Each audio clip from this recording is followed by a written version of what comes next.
I did everybody already. David, John, everybody. Mario, you have Speedy County ready. John Turturro, I want to go on record. John Turturro is one of my all-time heroes. He's one of my all-time favorite actors. There I said it. I feel better. Awesome. Yeah, he's amazing. He's great in the movie too. His character, I was telling you, really just casts a huge shadow, even when he's not on screen. That that he just reads a. He's a force. He's an absolute force, John. Well, tell me a little bit. I saw the movie last night. I enjoyed it a lot. Cool.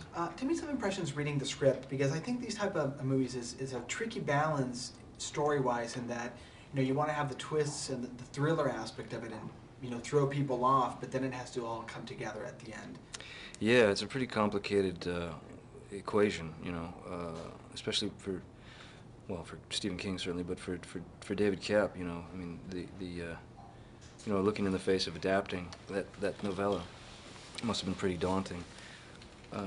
I think it was very successful, because I remember reading the screenplay for the first time, and by about 5 or 6 pages in, I had a pretty strong emotional investment already, and I let him drag me through the rest of the thing, and was completely convinced I was going in one direction, and he just threw me to the other side, and I was amazed.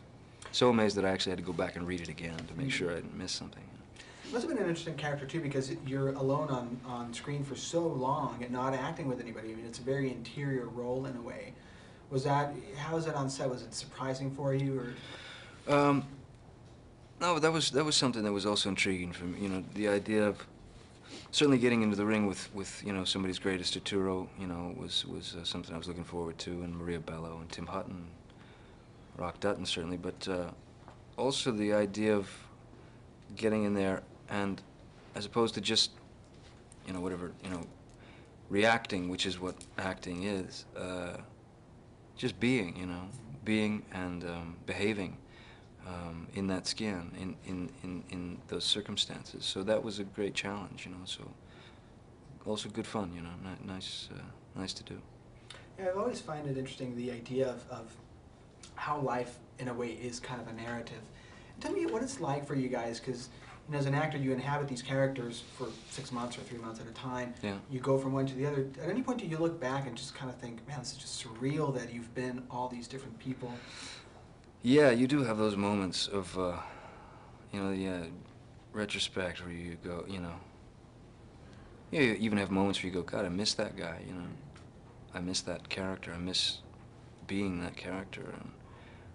But it's odd, because with every character you throw, quite a bit of yourself in there, so that there's some basis, some foundation of truth, and then you work from that to create the character and his emotional truth. But then, when it's all said and done, and you say goodbye to the character, in a way you're not saying goodbye, because he's still in there, And I'm not sure how healthy that is, but I'm afraid that's the case. That's the truth. Is they're all still in there. It's as if you can open a drawer and they'll return. Cool. Unfortunately, they're giving me the wrap. Oh.